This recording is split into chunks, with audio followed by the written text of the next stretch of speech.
ನನ್ನ ಹೆಸರು ರಶ್ಮಿ. ಮೂಲತಃ ಮಲೆನಾಡಿನವಳು. ಆದರೆ ಈಗ ಉದ್ಯೋಗದ ಒಂದು ನಿಮಿತ್ತ ಬೆಂಗಳೂರಿನಲ್ಲಿ ನೆಲೆಸಿದ್ದೀನಿ. ಜೀವನದಲ್ಲಿ ನಡೆದಿರುವಂತಹ ಕೆಲವು ಸುಂದರ ಕ್ಷಣಗಳನ್ನು ಅಕ್ಷರ ರೂಪಕ್ಕೆ ಇಳಿಸುವ ಪ್ರಯತ್ನ ಇದು. ನನಗೆ ಕತೆ ಬರೆಯೋಕ್ಕೆ ದೊಡ್ಡ ಅನುಭವ ಇಲ್ಲ. ನನ್ನ ಮನಸ್ಸಿನ ಆಪ್ತವಾದ ಕೆಲವು ಘಟನೆಗಳನ್ನು ಯಾವುದೇ ಅತಿಶಯೋಕ್ತಿ ಇಲ್ಲದೆ ಇಲ್ಲಿ ಹಂಚ್ಕೊಳ್ಳೋಕೆ ಇಷ್ಟಪಡ್ತಿದ್ದೀನಿ. ಇದರಲ್ಲಿ ಭಾವನೆಗಳು ನಿಮಗೆ ಇಷ್ಟವಾಗ್ತವೆ ಅಂತ ನಾನು ಭಾವಿಸ್ತೀನಿ. ನಾನು ಬಿ.ಟೆಕ್ ಮುಗಿಸಿದ ಕೆಲವೇ ಒಂದು ತಿಂಗಳಲ್ಲಿ ಬೆಂಗಳೂರಿನ ಒಂದು ಪ್ರತಿಷ್ಠಿತ ಸಾಫ್ಟ್‌ವೇರ್ ಸ್ಟಾರ್ಟಪ್‌ನಲ್ಲಿ ಕೆಲಸ ಕೂಡ ಸಿಕ್ತು. ಆ ಕಂಪನಿಯ ಮುಖ್ಯಸ್ಥರಾದ ಸಿ.ಇ.ಒ ವಿಕ್ರಮ್ ಸರ್ ಅಂತ ಸುಮಾರು 10 ಜನರಿರುವಂತಹ ಈ ಸಣ್ಣ ಕಚೇರಿಯಲ್ಲಿ ಎಲ್ಲರೂ ಒಂದು ಕುಟುಂಬದಂತೆ ಇದ್ವಿ. ತುಂಬ ಒಳ್ಳೆಯ ಕುಟುಂಬ ಅದು. ವಿಕ್ರಮ್ ಸರ್ ವಿವಾಹಿತರಾಗಿದ್ದರು. ಅವರಿಗೆ ಆಗಲೂ ಕೂಡ ಮಕ್ಕಳು ಮರಿ ಎಲ್ಲರೂ ಇದ್ದಾರೆ. ಅವರ ವ್ಯಕ್ತಿತ್ವದಲ್ಲಿ ಒಂದು ವಿಶೇಷ ಸೆಳೆತ ಇತ್ತು. ವಿಕ್ರಮ್ ಸರ್ ಅವರನ್ನು ನೋಡಿದರೆ ಯಾರೂ ಅವರಿಗೆ ಮದುವೆಯಾಗಿದೆ ಅಥವಾ ಅವರಿಗೆ ಮಕ್ಕಳಿದೆ ಅಂತ ಊಹಿಸೋಕೆ ಸಾಧ್ಯವೇ ಇರಲಿಲ್ಲ. ಎತ್ತರವಾದ ನಿಲುವು, ಫಿಟ್ ಆಗಿರೋ ದೇಹ ಮತ್ತು ಮುಖದಲ್ಲಿ ಸದಾ ರಾರಾಜಿಸುವಂತಹ ಕಿರುನಗೆ. ಅವರ ಹಾಸ್ಯ ಪ್ರಜ್ಞೆ ಮತ್ತು ಎಲ್ಲರನ್ನ ಪ್ರೀತಿಯಿಂದ ಮಾತಾಡಿಸುವಂಥ ರೀತಿ ನೀತಿ ಇದೆಯಲ್ಲ, ನನಗೆ ಅವ್ರ ಮೇಲೆ ಒಂದು ಗೌರವಯುತವಾದ ಆಕರ್ಷಣೆ ಮೂಡೋಕೆ ಕಾರಣವಾಯಿತು. ಆಪ್ತತೆ ಒಂದು ನಾನು ಕೆಲಸಕ್ಕೆ ಸೇರಿದ ಮೇಲೆ ದಿನದಿಂದಲೇ ಸರ್ ನನ್ನನ್ನು ತುಂಬ ಪ್ರೋತ್ಸಾಹಿಸ್ತಾ ಇದ್ರು. ಆಗಾಗ ಏನೋ ಒಂದು ಕೆಲಸದ ನೆಪದಲ್ಲಿ ನನ್ನನ್ನು ತಮ್ಮ ಕ್ಯಾಬಿನ್‌ಗೆ ಕರೀತಾ ಇದ್ರು. ಅಲ್ಲಿ ಕೆಲಸಕ್ಕಿಂತ ಹೆಚ್ಚಾಗಿ ಹರಟೆ, ಅದು ಇದು ಸಣ್ಣ ಪುಟ್ಟ ತಮಾಷೆಗಳೇ ಜಾಸ್ತಿ ಇರ್ತಾ ಇದ್ವು. ಅವರು ಎಂದಿಗೂ ಕೂಡ ಮಿತಿಮೀರಿ ಮಾತಾಡಿದಂಥವ್ರಲ್ಲ. ಬದಲಾಗಿ ನನ್ನ ಮನೆಯ ವಿಷಯಗಳು, ನನ್ನ ಆಸಕ್ತಿಗಳ ಬಗ್ಗೆ ಕಾಳಜಿಯಿಂದ ಕೇಳ್ತಾ ಇದ್ರು. ಹೀಗೆ ಹಂತ ಹಂತವಾಗಿ ನಾನು ಅವರ ಪರ್ಸನಲ್ ಅಸಿಸ್ಟೆಂಟ್ ತರಹ ಆಗ್ಬಿಟ್ಟಿದ್ದೀನಿ. ಒಮ್ಮೆ ಮಾತುಕತೆಯ ನಡುವೆ ನಾನು ಕಾಲೇಜ್ ದಿನಗಳಲ್ಲಿ ಆ್ಯಂಕರಿಂಗು ಮತ್ತು ಮಾಡಲಿಂಗು ಮಾಡ್ತಾಯಿದ್ದೆ ಅನ್ನೋ ವಿಷಯ ಹೇಳಿದಾಗ ಅವರು ತುಂಬಾ ಖುಷಿಪಟ್ಟಿದ್ರು. "ನಿಮ್ಮಲ್ಲಿ ಆ ಕಲೆ ಇನ್ನೂ ಜೀವಂತವಾಗಿದೆ ರಶ್ಮಿ, ಅದನ್ನು ಮುಂದುವರಿಸಿ" ಅಂತ ಹೇಳಿ ಬೆನ್ನನ್ನು ಕೂಡ ತಟ್ಟಿದ್ರು. ಕೆಲವೊಮ್ಮೆ ನಾನು ಅವರ ಕೋಣೆಗೆ ಹೋದಾಗ ನನ್ನ ಉಡುಗೆಯನ್ನು ಗಮನಿಸಿ, "ಇವತ್ತು ಕಲರ್ ಸೂಪರ್ ಆಗಿದೆ, ಈ ಕಲರ್ ನಿಮಗೆ ತುಂಬ ಚೆನ್ನಾಗಿ ಕಾಣಿಸ್ತಾ ಇದೆ" ಎಂದು ಮೆಚ್ಚುಗೆ ಸೂಚಿಸ್ತಾ ಇದ್ರು. ತಮಾಷೆಯಾಗಿ ನನ್ನನ್ನು ಬಹಳ ಹೆಸರುಗಳಿಂದ ಕರೀತಾ ಇದ್ರು. ರಶ್ಶು ಅಥವಾ ಚಿನ್ನಿ ಅಂತಾನೂ ಕರೀತಾ ಇದ್ರು. ಅವರು ನನ್ನನ್ನು ಆ ಹೆಸರಿಂದ ಕರೆದಾಗಲೆಲ್ಲ ನನ್ನ ಮನಸ್ಸಿನಲ್ಲೊಂದು ಏನೋ ಒಂದು ರೀತಿಯ ಸಣ್ಣ ಮಿಂಚು ಸಂಚರಿಸಿದಂತಾಗ್ತಾ ಇತ್ತು. ಪ್ರತಿದಿನ ಕಚೇರಿಗೆ ಹೋಗುವಾಗ ಅವರ ಆ ಒಂದು ಮೆಚ್ಚುಗೆಯ ಮಾತಿಗಿಂತ ನಾನು ಹೆಚ್ಚು ಅಚ್ಚುಕಟ್ಟಾಗಿ ತಯಾರಾಗಿ ಹೋಗ್ತಾ ಇದ್ದೆ. ನಾನು ಏನೇ ರೆಡಿ ಆಗ್ತಿದ್ರೂ ಕೂಡ ಕೇವಲ ನನ್ನ ಬಾಸ್‌ಗೋಸ್ಕರ. ನಮ್ಮ ನಡುವಿನ ಈ ಸುಂದರ ಬಾಂಧವ್ಯ ಕೇವಲ ವೃತ್ತಿ ಜೀವನಕ್ಕೆ ಸೀಮಿತವಾಗಿರದೆ ಒಂದು ಮಧುರವಾದ ಒಡನಾಟಕ್ಕೆ ಬದಲಾಗ್ತಾ ಇತ್ತು. ಬೆಂಗಳೂರಿನಲ್ಲಿ ನಡೆಯಲಿದ್ದ ಒಂದು ದೊಡ್ಡ ಕ್ಯಾಂಪಸ್ ರಿಕ್ರೂಟ್ಮೆಂಟ್ ಪ್ರೋಗ್ರಾಮ್‌ಗೆ ವಿಜಯ್ ಸರ್ರು ನನ್ನನ್ನು ಕರ್ಕೊಂಡು ಹೋಗೋಕೆ ನಿರ್ಧಾರ ಮಾಡ್ತಾರೆ. ಅವರು ನನ್ನ ಮೇಲೆ ಇಟ್ಟಿದ್ದ ನಂಬಿಕೆ ಮತ್ತು ನಮ್ಮ ನಡುವಿನ ಆಪ್ತತೆಯನ್ನು ಕಂಡು ಮನೆಯವರು ಕೂಡ ಯಾವುದೇ ಅಡ್ಡಿ ಇಲ್ಲದೆ ಒಪ್ಕೊಳ್ಳೋಕೆ ಶುರು ಮಾಡಿದ್ರು. ಬೆಂಗಳೂರಿನ ಹೃದಯ ಭಾಗದಲ್ಲಿರುವ ಒಂದು ಐಷಾರಾಮಿ ಹೋಟೆಲ್‌ನಲ್ಲಿ ನಮಗೆ ಉಳಿಯೋಕೆ ವ್ಯವಸ್ಥೆ ಕೂಡ ಆಗಿತ್ತು. ಆ ಒಂದು ಪ್ರಯಾಣ ಆಗಿರೋದ್ರಿಂದ, ನಡೆದಾಡೋದ್ರಿಂದ ಆಯಾಸದ ನಡುವೆನೂ ವಿಜಯ್ ಸರ್ ಜೊತೆಗಿರುವ ಆ ಕ್ಷಣಗಳು ನನ್ನಲ್ಲಿ ಒಂದು ರೀತಿಯ ಹೊಸ ಸಂಚಲನವನ್ನೇ ಮೂಡಿಸ್ತಾ ಇದ್ವು. ರಾತ್ರಿ 8 ಗಂಟೆ ಸುಮಾರಿಗೆ ನಾವು ಹೋಟೆಲ್ ತಲುಪಿದ್ವಿ.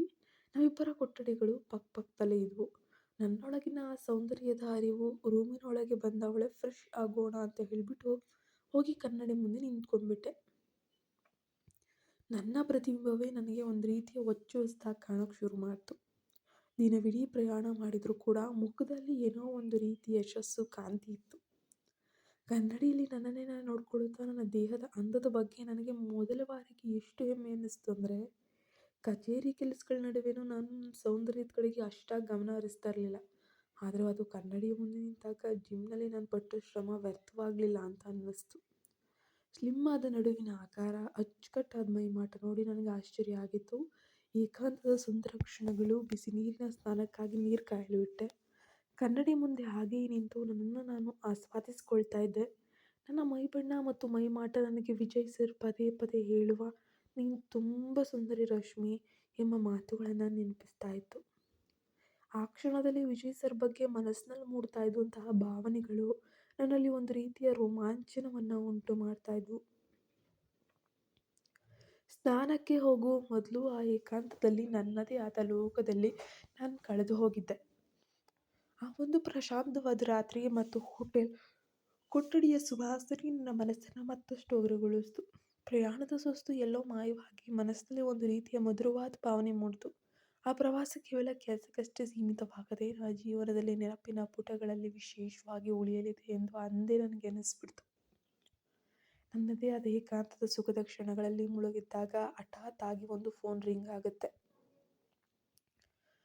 ನೋಡಿದರೆ ವಿಜಯ್ ಸರ್ ಕರೆ ಮಾಡ್ತಾ ಇದ್ದಾರೆ. ತಕ್ಷಣ ಫೋನನ್ನು ಎತ್ತೀನಿ.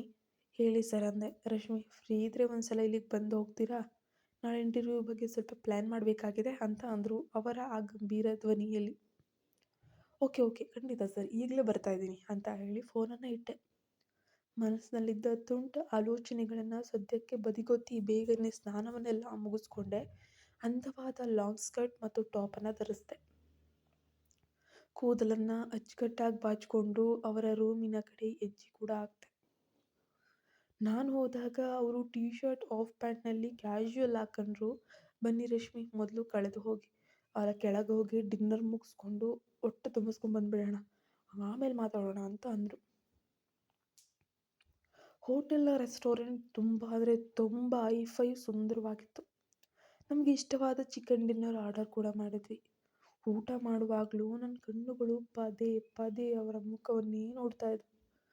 ಅವ್ರು ಮಾತಾಡ್ತಿದ್ರೆ ಕೇಳಿಸ್ಕೊಳ್ಳೋದೇ ಒಂದು ದೊಡ್ಡ ಸಂಭ್ರಮ ಅಂತ ಅನ್ನಿಸ್ತಾ ಇತ್ತು. ಏನಮ್ಮ ರಶ್ಮಿ, ಹಾಗೆ ನೋಡ್ತಿದ್ದೀಯಾ ಎಂದು ಅವರು ಕೇಳಿದಾಗ ನಾನು ಸುಮ್ಮನೆ ಮುಗುಳ್ನಕ್ಕು ತಲೆ ತಗ್ಗಿಸಿದೆ. ಅವರ ಕಣ್ಣುಗಳಲ್ಲಿ ನನ್ನ ಬಗ್ಗೆ ಒಂದು ವಿಶೇಷವಾದ ಕಾಳಜಿ ಮತ್ತು ಮೆಚ್ಚುಗೆ ಎದ್ದು ಎದ್ದು ಕಾಣ್ತಾ ಇತ್ತು. ಏಕಾಂತದ ಮಾತುಕತೆ ಊಟ ಮುಗಿಸಿ ರೂಮಿಗೆ ಮರಳಿದ್ವಿ. ವಿಜಯ್ ಸರ್ ಬಾಗಿಲನ್ನು ಹಾಕ್ಕೊಂಡು ನನ್ನ ಪಕ್ಕದ ಕುರ್ಚಿಯಲ್ಲೇ ಬಂದು ಕುಳಿತುಕೊಂಡ್ಬಿಟ್ರು. ನಾಳೆಯ ಸಂದರ್ಶನದ ಫೈಲ್ಗಳನ್ನು ಹಾಕಿಕೊಂಡ್ವಿ. ಆದರೆ ನನ್ನ ಗಮನವೆಲ್ಲ ಅವರ ಮೇಲೇ ಇತ್ತು. ಅವರು ಕೂಡ ನಾಳೆ ಪ್ಲ್ಯಾನ್ ಏನೇನಿದೆ ಅಂತ ಹೇಳ್ಬಿಟ್ಟು ವಿವರಿಸ್ತಾ ಇದ್ರೆ ಅವ್ರ ಕೈಗಳು ಆಕಸ್ಮಿಕವಾಗಿ ನನ್ನ ಕೈಗೆ ತಾಗಿದಾಗ ನನ್ನ ಮೈಯಲ್ಲಿ ಏನೋ ಒಂಥರ ವಿದ್ಯುತ್ ಸಂಚಾರ ಆಗಿರೋ ಥರ ಫೀಲ್ ಆಯಿತು. ನೋಡಿ ರಶ್ಮಿ, ನಾಳೆ ನಾವು ಮೊದಲು ಗ್ರೂಪ್ ಡಿಸ್ಕಷನ್ ಮಾಡೋಣ, ಆಮೇಲೆ ಪರ್ಸ್ನಲ್ ಇಂಟರ್ವ್ಯೂ ತೊಗೊಳ್ಳೋಣ ಎನ್ನುತ್ತಾ ಅವರು ನನ್ನ ಕಡೆಗೆ ವಾಲಿ ನೋಡಿದರು. ಅವರ ನಿಶಬ್ದ ನೋಟದಲ್ಲಿ ಸಾವಿರಾರು ಮಾತುಗಳಿದ್ವು. ಆ ಚಿಕ್ಕ ಹೋಟೆಲ್ ರೂಮ್ನಲ್ಲಿ ನಾವಿಬ್ಬರೇ ಇದ್ವಿ. ಹೊರಗಡೆ ಬೆಂಗಳೂರಿನ ಒಂದು ತಂಪಾದ ಗಾಳಿ ಬೀಸ್ತಾ ಇದ್ರೆ ಒಳಗಡೆ ನಾವಿಬ್ಬರ ನಡುವಿನ ಮೌನವಾದ ಮಧುರವಾದ ಹೊಸ ಒಂದು ಕಥೆಯನ್ನೇ ಬರೆಯಲು ಶುರು ಮಾಡಿತ್ತು. ವಿಕ್ರಮ್ ಸರ್ ಮೆಲ್ಲನೆ ನನ್ನ ಕೈ ಮೇಲೆ ಕೈ ಇಟ್ಟು, ನೀನು ನನ್ನ ಜೊತೆಗಿದ್ರೆ ನನಗೆ ಯಾವುದೇ ಕೆಲಸ ಕಷ್ಟ ಅನಿಸಲ್ಲ ರಶ್ಮಿ ಅಂತ ಹೇಳಿದರು. ಅವರ ಆ ಮಾತು ನನ್ನ ಹೃದಯದ ಬಡಿತವನ್ನು ಇನ್ನಷ್ಟು ಮೊಗದಷ್ಟು ಹೆಚ್ಚಿಸ್ತು. ನಾಳೆಯ ಇಂಟರ್ವ್ಯೂ ಪ್ರಕ್ರಿಯೆಯ ಬಗ್ಗೆ ಚರ್ಚೆ ಮುಗಿತು. ನಾನು ಸಿದ್ಧಪಡಿಸಿದ ಅಂಕಪಟ್ಟಿ ಮತ್ತು ಫೈಲ್ಗಳನ್ನು ನೋಡಿ ವಿಜಯ್ ಸರ್ ತುಂಬ ಮೆಚ್ಚುಗೆಯನ್ನು ವ್ಯಕ್ತಪಡಿಸಿದರು. ಬೇರೇನೂ ಇಲ್ಲದಿದ್ದರೆ ನಾನು ನನ್ನ ಒಂದು ರೂಮಿಗೆ ಹೋಗಲೇ ಸರ್ ಅಂತ ಕೇಳುತ್ತಾ ಪ್ರಯತ್ನಿಸಿದೆ ಹೇಳೋಕ್ಕೆ. ಆದರೆ ಸರ್ ಮೆಲ್ಲನೆ, ಅಯ್ಯೋ ಇಲ್ಲ ರಶ್ಮಿ, ಇನ್ನೂ ಸಮಯವಿದೆ ಅಲ್ವಾ, ಸ್ವಲ್ಪ ಹೊತ್ತು ಕೂತು ಮಾತಾಡೋಣ ಅಂತ ಅಂದರು. ಅವರ ಧ್ವನಿಯಲ್ಲಿ ಒಂದು ರೀತಿಯ ಅಧಿಕಾರ ಮತ್ತು ಅಷ್ಟೇ ಪ್ರೀತಿ ಇತ್ತು. ನಾನು ಮತ್ತೆ ಕುಳಿತುಕೊಂಡೆ. ಸ್ನಾನ ಮಾಡಿದ ಮೇಲೆ ಆಯಾಸ ಎಲ್ಲ ಹೋದಂಗೆ ಅನ್ನಿಸ್ತಾ ಇತ್ತು ಅಲ್ವಾ ರಶ್ಮಿ ಎಂದು ಹೇಳುತ್ತಾ ನನ್ನ ಕಣ್ಣುಗಳನ್ನೇ ನೋಡಿದರು. ನಾನು ಮುಗುಳ್ನಗುತ್ತಾ ಹೌದೌದು ಎಂಬಂತೆ ತಲೆ ಅಲ್ಲಾಡಿಸಿದೆ. ಮಾತು ಹಂತವಾಗಿ ನನ್ನ ಮಾಡೆಲಿಂಗ್ ಮತ್ತು ಹವ್ಯಾಸಗಳ ಕಡೆಗೆ ತಿರುಗಿತು. ರಶ್ಮಿ, ನೀನು ವ್ಯಕ್ತಿತ್ವ ಮತ್ತು ಈ ಅಂದ ನೋಡಿದರೆ ನೀನು ಯಾವುದಾದ್ರೂ ಸಿನಿಮಾದಲ್ಲಿ ಹೀರೋಯಿನ್ ಆಗಬೇಕಿತ್ತು ಅಂತ ಅನಿಸುತ್ತೆ ನನ್ನ ಪ್ರಕಾರ ಅಂತ ಅವರು ಹೊಗಳಿದ್ರು. ನನ್ನ ಕೆನ್ನೆಗಳು ನಾಚಿಕೆಯಿಂದ ಕೆಂಪಗಾಗಿದ್ವು. ಅಷ್ಟೊಂದು ಸುಂದರವಾಗಿದ್ದೇನಾ ಸರ್ ನಾನು ಅಂತ ತಮಾಷೆಯಾಗಿ ಕೇಳಿದ್ದೆ. ನನ್ನನ್ನು ಕೇಳಬೇಡ ರಶ್ಮಿ, ನೀನು ನೋಡುವ ಯಾರಿಗಾದರೂ ಅದೇ ಅನಿಸೋದು ತುಂಬ ಸಹಜ ಅಂದರು. ವಿಕ್ರಮ್ ಸರ್ ಅವರ ಮಾತುಗಳನ್ನು ಪ್ರಾಮಾಣಿಕತೆಯಿಂದ ಅಷ್ಟರಲ್ಲಿ ಅವರು ಟಿವಿ ಚಾನಲ್ ಬದಲಾಯಿಸ್ತಾ ಇದ್ರು. ಅಚಾನಕ್ಕಾಗಿ ಟಿವಿಯಲ್ಲಿ ಒಂದು ಇಂಗ್ಲಿಷ್ ಸಿನಿಮಾ ಶುರುವಾಯಿತು. ಅದರಲ್ಲಿ ನಾಯಕ ಮತ್ತು ನಾಯಕಿ ತುಂಬ ಆಪ್ತವಾಗಿದ್ದರು. ಪರಸ್ಪರ ಪ್ರೀತಿಯಲ್ಲಿ ಮುಳುಗಿ ಹೋಗಿದ್ರು. ದೃಶ್ಯವೊಂದು ಅಲ್ಲಿ ಪ್ರಸಾರವಾಗ್ತಾ ಇದೆ. ಅವರು ಒಬ್ಬರಿಗೊಬ್ಬರು ಒಪ್ಪಿಕೊಂಡು ಮುತ್ತಿಕ್ಕುವಂತಹ ದೃಶ್ಯಗಳು ಪರದೆ ಮೇಲೆ ಬರ್ತಾನೆ ಇದೆ. ರೂಮ್ನಲ್ಲಿದ್ದ ವಾತಾವರಣ ಒಮ್ಮೆಲೆ ಬದಲಾಗೋಕ್ಕೆ ಶುರುವಾಗುತ್ತೆ. ಇಬ್ಬರ ನಡುವೆ ಇದ್ದಂತಹ ಮೌನ ಈಗ ಹೆಚ್ಚು ಆಳವಾಗೋಕ್ಕೆ ಶುರುವಾಯಿತು. ಆ ದೃಶ್ಯಗಳು ನೋಡ್ತಾ ಇದ್ರೆ ನನ್ನ ಎದೆಯ ಬಡಿತ ಜೋರಾಗ್ತಾ ಇದೆ. ಮುಜುಗರದಿಂದ ನಾನು ಸರ್ ಪ್ಲೀಸ್ ತಡ ಆಯಿತು, ನಾನು ಹೋಗ್ಲಾ ಅಂತ ಹೇಳಿದೆ. ಆದರೆ ಸರ್ ನನ್ನ ಕಡೆಗೆ ನೋಡಿ, ಅಯ್ಯೋ ಇರಲಿ ರಶ್ಮಿ, ಸುಮ್ಮನೆ ಕುಳಿತುಕೋ, ಅಷ್ಟಕ್ಕೂ ನಾವು ಕೇವಲ ಸಿನಿಮಾ ನೋಡ್ತಾ ಇದ್ದೀವಿ ಅಲ್ವಾ ಎಂದು ಮೆಲ್ಲನೆ ನಕ್ಕಿದ್ರು. ಪರದೆಯ ಮೇಲೆ ಆ ಪ್ರೇಮಿಗಳ ನಡುವಿನ ಆಪ್ತತೆ ಹೆಚ್ಚಾಗ್ತಿತ್ತು. ನಾಯಕಿ ನಾಯಕನ ತೋಳುಗಳಲ್ಲಿ ಬಂದಿಯಾಗಿದ್ಲು. ಆ ದೃಶ್ಯಗಳು ಎಷ್ಟು ರೊಮ್ಯಾಂಟಿಕ್ ಆಗಿತ್ತು ಅಂದರೆ ಅದನ್ನು ನೋಡ್ತಿದ್ದ ನಮಗೂ ನಮ್ಮ ಸುತ್ತಲಿನ ಪ್ರಪಂಚದ ಅರಿವೇ ಇಲ್ಲದಂಗಾಯಿತು. ನನ್ನ ಕಣ್ಣುಗಳು ಟಿವಿಯ ಮೇಲಿದ್ರೂ ಕೂಡ ನನ್ನ ಮನಸ್ಸು ಪಕ್ಕದಲ್ಲೇ ಕುಳಿತಿದ್ದಂತಹ ವಿಕ್ರಮ್ ಸರ್ ಅವರ ಸ್ಪರ್ಶಕ್ಕಾಗಿ ಹಂಬಲಿಸ್ತಾ ಇತ್ತು. ಅವರ ದೃಷ್ಟಿಯು ಈಗ ಟಿವಿಯ ಮೇಲಿರಲಿಲ್ಲ, ಬದಲಾಗಿ ನನ್ನ ಮೇಲೆ ನಿಂತಿತ್ತು. ಆ ಕ್ಷಣದಲ್ಲಿ ನಮ್ಮಿಬ್ಬರ ನಡುವಿನ ಅಂತರ ಕ್ಷಣ ಕ್ಷಣಕ್ಕೂ ಕಡಿಮೆಯಾಗುತ್ತಿರುವಂತೆ ಭಾಸ ಆಗ್ತಾ ಇತ್ತು. ನನ್ನ ಉಸಿರಾಟದ ವೇಗ ಹೆಚ್ಚುತ್ತಾ ಇತ್ತು. ಆ ನಿಶ್ಶಬ್ದ ರಾತ್ರಿಯಲ್ಲಿ ನಾವಿಬ್ಬರು ಪರಸ್ಪರರ ಭಾವನೆಗಳಿಗೆ ಶರಣಾಗ್ತಾ ಇದ್ವಿ. ಟಿವಿಯಲ್ಲಿ ಬರ್ತಿದ್ದ ಆ ದೃಶ್ಯಗಳು ನಾವಿಬ್ಬರ ನಡುವೆ ಒಂದು ರೀತಿ ತಳಮಳವನ್ನು ಉಂಟು ಮಾಡ್ತಾ ಇದ್ವು. ವಿಜಯ್ ಸರ್ ಕೂಡಲೇ ಚಾನಲನ್ನು ಬದಲಾಯಿಸಿ ಟಿವಿಯನ್ನೇ ಆಫ್ ಮಾಡಿದರು. ಟಿವಿ ಈಗ ರೂಮ್ನಲ್ಲಿ ಈಗ ಸಂಪೂರ್ಣವಾದ ನಿಶಬ್ದವಿಸಿದೆ. ಕೇವಲ ನಮ್ಮ ಉಸಿರಾಟದ ಶಬ್ದ ಅಷ್ಟೇ ಸದ್ಯಕ್ಕೆ ಕೇಳಿಸ್ತಾ ಇತ್ತು. ಅವರು ನನ್ನ ಕಣ್ಣುಗಳನ್ನೇ ನೇರವಾಗಿ ದಿಟ್ಟಿಸಿ ನೋಡ್ತಾ ಇದ್ದಾರೆ. ರಶ್ಮಿ, ನಾನೊಂದು ಮಾತು ಹೇಳಬೇಕಿತ್ತು. ನಿನಗೆ ಬೇಸರವಾಗಲ್ಲ ಅಂದರೆ ಮಾತ್ರ ಹೇಳ್ತೀನಿ ಅಂತ ಅಂದರು, ಸ್ವಲ್ಪ ಮುಜುಗರದಲ್ಲೇ. ಹೌದಾ, ಹೇಳಿ ಸರ್, ಪರವಾಗಿಲ್ಲ ಅಂದೆ ನನ್ನ ಮೇಲೇ. ಬೇಡ ಬಿಡು, ನಿನಗೆ ಇಷ್ಟ ಆಗುತ್ತೋ ಇಲ್ವೋ ಗೊತ್ತಿಲ್ಲ ಅಂತ ಅವರು ಸುಮ್ಮನಾದರು. ನಾನು ಅವರ ಕುತೂಹಲದ ಕಣ್ಣುಗಳನ್ನೇ ನೋಡಿ, ಪರವಾಗಿಲ್ಲ ಸರ್, ಮನಸ್ಸಲ್ಲಿ ಏನು ಇಟ್ಕೊಳ್ಬೇಡಿ, ಹೇಳ್ಬಿಡಿ ಅಂತ ಒತ್ತಾಯಿಸೋಕೆ ಶುರು ಮಾಡಿದೆ. ವಿಕ್ರಮ್ ಸರ್ ಮೆಲ್ಲನೆ ಹತ್ತಿರ ಬಂದು ನನ್ನ ಕೆನ್ನೆಯನ್ನು ಸವರಿದ್ರು. ನನ್ನನ್ನು ಒಮ್ಮೆ ಮುತ್ತಿಕ್ಬಹುದೇ ಅಂತ ಕೇಳಿದಾಗ ನನಗೆ ಒಂದು ಕ್ಷಣ ಏನೋ ಒಂಥರ ತಳಮಳ ಅನ್ನೋ ಶುರುವಾಗೋಯ್ತು. ಆದರೆ ಅವರ ಮೇಲಿದ್ದ ಆ ಗೌರವಯುತ ಆಕರ್ಷಣೆ ನನ್ನನ್ನು ಸುಮ್ಮನಿರಿಸಿತು. ನಾನು ನಾಚಿಕೆಯಿಂದ ಮೌನವಾಗಿ ಮುಗುಳ್ನಕ್ಕೆ ಅಷ್ಟೇ. ಅವರು ಮೆಲ್ಲನೆ ನನ್ನ ಕೆನ್ನೆಯ ಮೇಲೆ ಮುತ್ತಿಕ್ಕಿದ್ರು. ನನಗಂತೂ ಆ ಮೊದಲ ಸ್ಪರ್ಶ ಒಂದು ವಿದ್ಯುತ್ ಸಂಚಾರವಾದಂತೆ ಭಾಸವಾಯಿತು. ನಂತರ ಅವರು ನನ್ನ ಮುಖವನ್ನು ತಮ್ಮ ಕೈಗಳಲ್ಲಿ ಹಿಡಿದುಕೊಂಡು, ರಶ್ಮಿ, ನೀನು ಇಷ್ಟು ಸುಂದರವಾಗಿದ್ದೀಯಾ ಅಂತ ನನಗೆ ಮೊದಲೇ ಗೊತ್ತು. ಆದರೆ ಈ ಕ್ಷಣ ನೀನು ದೇವತೆಯಂತೆ ಕಾಣ್ತಿದ್ದೀಯಾ ಅಂತ ಹೇಳ್ತಾ ಮತ್ತೊಮ್ಮೆ ಅಕ್ಕರೆಯಿಂದ ಚುಂಬಿಸೋಕೆ ಶುರು ಮಾಡ್ಕೊಳ್ತಾರೆ. ನಾನು ಕೂಡ ನನ್ನನ್ನು ಮರೆತು ಅವರ ತೋಳುಗಳಲ್ಲಿ ಬಂದಿಯಾದೆ. ಆ ಕ್ಷಣದ ಆಪ್ತತೆ ನಮ್ಮಿಬ್ಬರನ್ನ ಬೇರೆಯದೇ ಲೋಕಕ್ಕೆ ಕರೆದೊಯ್ತಿತ್ತು. ಅವರ ಅಪ್ಪುಗೆಯಲ್ಲಿ ಒಂದು ರೀತಿಯ ಸುರಕ್ಷತೆ ಮತ್ತು ಹಂಬಲ ಎರಡೂ ಕೂಡ ಎದ್ದು ಕಾಣ್ತಾ ಇತ್ತು. ರಶ್ಮಿ, ನನ್ನ ಪ್ರೀತಿಯ ರಶ್ಮಿ ಎಂದು ಅವರು ಪಿಸುಗುಟ್ಟಿದ್ರು. ಸರ್ ಅಂದೆ ನಾನು ತುಂಬ ನಾಚಿಕೆಯಿಂದ. ನಿನಗೆ ನನ್ನ ಕಂಡ್ರೆ ಇಷ್ಟವೇ ಅಂತಾನೂ ಕೇಳಿದರು. ತುಂಬ ತುಂಬ ಇಷ್ಟ ಸರ್ ಅಂತ ನಾನು ಅವರ ಎದೆಗೆ ತಲೆ ಒರಗಿಸಿ ಹೇಳಿದ್ದೆ. ಹಾಗಾದರೆ ಒಂದು ವಿಷಯ, ಇನ್ಮೇಲೆ ನಮ್ಮ ಈ ಖಾಸಗಿ ಕ್ಷಣಗಳಲ್ಲಿ ನನ್ನನ್ನು ಸರ್ ಸರ್ ಅಂತ ದಯವಿಟ್ಟು ಕರಿಬೇಡ, ಕೇವಲ ವಿಕ್ರಮ್ ಅಂತ ಕರಿ ಸಾಕು ಅಂತ ಹೇಳಿದ್ರು. ಅಯ್ಯೋ, ಅದು ಹೇಗೆ ಸಾಧ್ಯ ಸರ್ ಅಂತ ನಾನು ಬಹಳ ಆಶ್ಚರ್ಯದಿಂದ ನೋಡಿದೆ.